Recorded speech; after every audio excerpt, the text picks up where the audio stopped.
to cover the concept of static. So static के use static क्या होता है और static जो variables है या static methods है हम उसके ऊपर डिस्कस करेंगे. static blocks भी होते हैं but we will discuss that later in next videos. आज मेजरली जो कॉन्सेप्ट होगा वो डिस्कशन होगा स्टैटिक के ऊपर. तो स्टैटिक क्यों यूज़ किया जाता है? स्टैटिक एक ऐसे वेरिएबल्स होते हैं जो क्लास लेवल पे डिफाइंड होते हैं, जिनकी जो जब आप बोलते हैं कि एक जावा का एक साइकिल चलता है, जब मेमोरी मैनेजमेंट होता है तो स्टैटिक को डायरेक्टली क्लास से एसोसिएट किया जाता है, ना कि ऑब्जेक्ट से. तो ये चीज़ आप याद रखिएगा during interviews that statics are related to class levels and not at object levels. ठीक है, ये सब हम एग्जाम्पल से सीखते हैं. मेरे सामने एक क्लास है, सामने एक क्लास है स्टूडेंट का.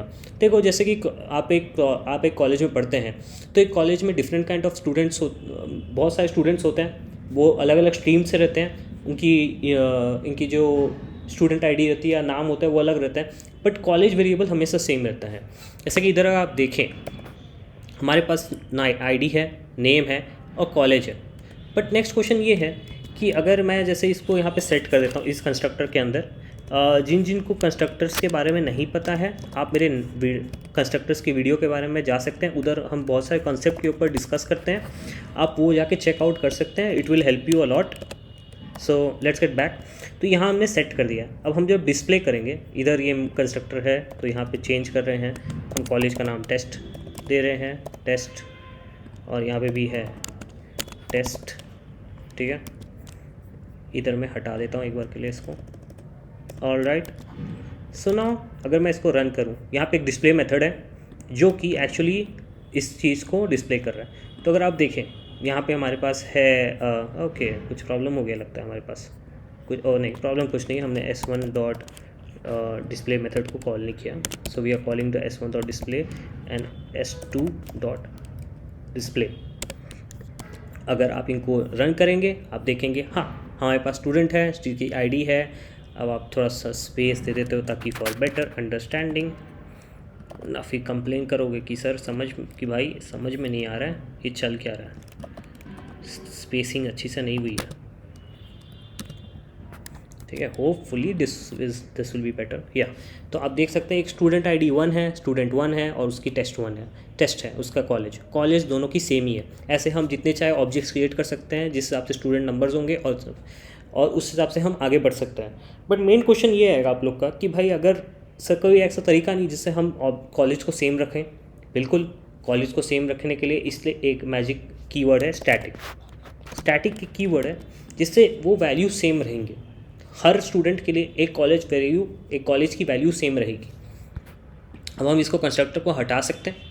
आप देखिएगा हमें ये करने की ज़रूरत नहीं है. और अगर इसने हटा दिया तो यहाँ पे ऑब्वियसली कंस्ट्रक्टर हमें यहाँ पे देगा कि भाई हम ढूंढ ही नहीं पा रहे हैं ये कंस्ट्रक्टर को. ये कंस्ट्रक्टिंग ओवरलोडिंग का कॉन्सेप्ट है, वो मैंने उस वीडियो में कवर किया, आप जाके देख सकते हैं. और यहाँ पे मान लो मैं कॉलेज की वैल्यू दे देता हूँ टेस्ट 2. ठीक है, इमेजिनरी कॉलेज है, आप देख सकते हैं हमने यहाँ पे स्टैटिक वेरिएबल बुलाया है, और स्टैटिक वेरिएबल सीधा डिस्प्ले करवा रहे हैं. यहाँ पे एक स्टैटिक वेरिएबल को हम एक नॉन स्टैटिक मेथड से हम कॉल कर सकते हैं, क्योंकि ये एक क्लास लेवल पे डिफाइंड है. क्लास लेवल पे हम उसको डिस्प्ले करवा सकते हैं. और यहाँ पे ये आईडी है, और इससे तो एक मेन बात ये है कि अगर कुछ वैल्यूज़ है जो पूरे क्लास के टाइम सेम रहेगी तो हम उसे यूजुअली हम स्टैटिक उसको कर सकते हैं, ताकि उससे जो हमारा एक्सेसिंग है या उसको मैनेज करने का है बहुत सिंपल हो जाता है. अब कुछ फंडामेंटल कॉन्सेप्ट्स के ऊपर जाते हैं. ठीक है, कि स्टैटिक कब बुलाया जाता है या कितनी बार बुलाया जाएगा, हम उसके ऊपर डिस्कस करेंगे. जैसे यहाँ पे मैंने एक फ्रॉग क्लास ले लिया, और फ्रॉग क्लास के अंदर मैंने एक वैल्यू दी frog int static int frog count equal to 0. अब मैंने एक डिफ़ॉल्ट कंस्ट्रक्टर दे दिया जिसमें मैं फ्रॉग काउंट को इंक्रीमेंट कर रहा हूँ. तो अगर मैं यहाँ पे frog f1 equal to new frog करता हूँ, और इसी को 3 बार मैं अगर मैं 3 ऑब्जेक्ट क्रिएट करता हूँ f1 f2 और f3, उसके बाद मैं प्रिंट करता हूँ डॉट println. ठीक है, फ्रॉग डॉट फ्रॉग काउंट. तो अगर मैं ऐसे करता हूँ तो देखिए वैल्यू 3 आ रही है। क्यों? क्योंकि जब भी एक फ्रॉक की वैल्यू क्रिएट हो रही है वो फ्रॉक काउंट की वैल्यू बढ़ जा रही है। आप समझ रहे हैं? क्योंकि ये मेमोरी में एक ही बार एलोकेट हो रहा है, थ्रू आउट द क्लास ये मेमोरी में एक ही बार एलोकेट होगा। अगर मैं इसको स्टैटिक करके इसको खाली इंट फ्रॉक काउंट करता हूँ तो इससे प्रॉब्लम ये हो रहा है, एक तो ये फ्रॉक काउंट हम बुला नहीं पा रहे हैं क्योंकि ये जो इंस्टेंस वेरिएबल है this belongs to the class, this belongs to the object, so this doesn't belong to the class. ये हर बार जब भी एक नया ऑब्जेक्ट क्रिएट होगा ये इसको एलोकेट किया जाएगा और इसकी वैल्यू 1 हो रही है क्योंकि ये एक ही बार इंक्रीमेंट हो रही है। तो ये आपको याद रखना है कि इंटरव्यूज़ के दौरान जब आपको ये क्वेश्चन पूछा जाएगा that how many times is static variable allocated in the memory, you have to say once, only once till the class is running, but every time when an object is created again and again that instance variable will get memory in the object, will get memory, वो उसको उतनी बार memory में उसकी instance create कर जाएगी। और एक चीज़ याद रखना कि एक static variable is associated with at class level, the instance variable are always allocated to the object level. तो ये चीज़ मैप करके रखना क्योंकि कई बार क्वेश्चंस पूछे जाते हैं। अब कुछ बेसिक फंडामेंटल क्वेश्चंस है जो कि तुमको पूछा जाएगा इन द एग्ज़ाम कि भाई अगर जैसे ये स्टैटिक इंट, अगर एक हम इसको स्टैटिक इंट फ्रॉक काउंट है, ठीक है। अब फिलहाल इस चीज़ को हटाओ, अगर हम ये पूछते हैं कि क्या एक अगर ये खाली इंट, मान लीजिए ये इंट वेरिएबल है, अब हमारे पास एक पब्लिक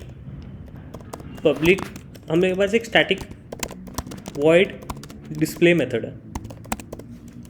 ये क्वेश्चन पूछा जाता है इंटरव्यूज़ में, तो ये रेडी रहेगा। तो आपको ये क्वेश्चन पूछा जाएगा कि भाई अगर ये इसको अगर हम लोग can a non static variable access an instance level variable, so the answer is no. You can see हम जब फ्रॉक काउंट करने जाएंगे ये इसको सर्च ही नहीं कर पा रहा, आप देख सकते हैं ये एरर दिखा रहा है, but the moment I declare it at static it can access it. तो ये क्वेश्चन पूछा जाता है कि कैन अ स्टैटिक वेरिएबल, ये एक स्टैटिक मेथड है, can a static method access a non static variable, the answer is no, जो इंस्टेंस लेवल वेरिएबल होता है। But a static method can actually access a static variable. Similarly a static, suppose we have another method static void search, ठीक है। और अगर हम इसको पढ़ करते हैं system.out.println सर्चिंग करते हैं, अगर हम इसको सर्चिंग लिखते हैं तो क्या हो, तो क्या ये डिस्प्ले मेथड सर्च मेथड को बुला पाएगा? Obviously it can call it, but the moment I remove the static from here it's going to give me an error. तो ये सब कुछ कॉन्सेप्ट्स हैं जो आपको यूजुअली एग्ज़ाम्स के दौरान पूछा जाता है, तो आप इसके लिए रेडी रहिएगा। बेसिक स्टैटिक्स के बारे में यही है, it gets allocated in the memory once and it a static variable can be accessed by a static method. A static method cannot access a non-static variable like over here, or static methods can call another static method, but a static method cannot call a non-static method. Bas, that's it for today's video. Thanks a lot.